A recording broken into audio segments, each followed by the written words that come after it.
Democrats and Republicans have agreed on a short-term extension to the US debt ceiling.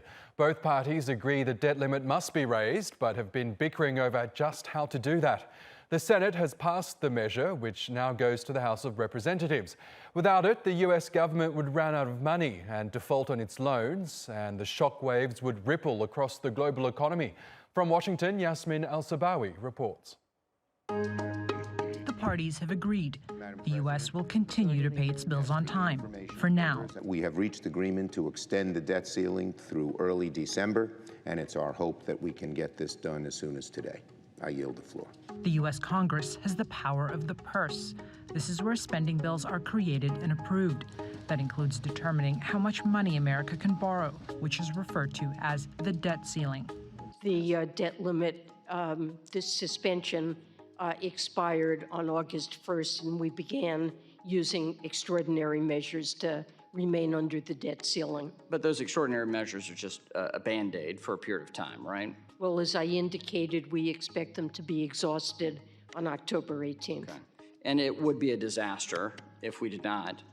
It would be a catastrophe if Congress failed to raise the debt ceiling. The surprise deal was put forward by the Senate's top Republican, who'd vowed to stand in the way of a vote to suspend the debt ceiling, citing overspending by Democrats. And the Democratic leader had 3 months' notice to do their jobs. But for 2.5 months, the Democratic leaders did nothing and then complained that they were actually short on time. The majority didn't have a plan to prevent default, so we stepped forward. Democrats may have the majority in government, but in the Senate in particular, that majority is a slim one, and much of the time, bipartisan voting is preferable to advance legislation. But Republicans say a suspension of the debt limit for a year or two means Democrats can push through major legislation to expand childcare, education, and health care access. President Joe Biden has repeatedly insisted the U.S. would actually be paying off debt mostly incurred by the previous Republican administration of Donald Trump.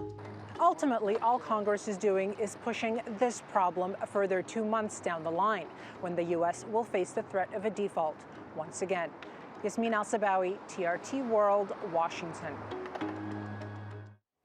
Earlier, I spoke with Christian Lawrence, who's a senior cross-asset strategist at Rabobank in New York. I began by asking him about the latest US employment report released on Friday. It showed that 194,000 jobs were added in September, which was far below expectations. Certainly a big surprise on that number, particularly given that the ADP employment numbers we had earlier in the week implied that we might get an upside surprise today. There is one positive note out of all of this, and that is the 169,000 upward revision to the prior 2 months. So it's not all bad news. And I certainly don't think that this is going to change the Fed's plan to start tapering at the back end of this year. But disappointing number for sure. We didn't see quite the same lurch in jobs growth that we particularly expected in the leisure and tourism sector. So disappointing number, but we do know that these non-farm payroll numbers do tend to be a little bit volatile. So as I said, I don't think this changes the Fed's plan. The debt ceiling, quite frankly, I think needs to be removed because we see this over and over again. It's not going to change, and it just gives a little bit of noise in the run-up to it, but markets largely ignore it. And it feels like a bit of a farce. We know that every time this comes around, we do end up getting an agreement at 1 minute to midnight, and it's going to be the same situation again in December, which is one of the reasons why the markets didn't really take much heed over recent discussions, largely ignored it. It does feel like political theatre every time this comes around. And as I said, quite frankly, it gets a little tiresome. But yes, in December, we'll get a little bit more talk about this again. We'll see a lot of stress, particularly in the political theatre world. And then at the very last minute, we'll get another situation where we can move on from this.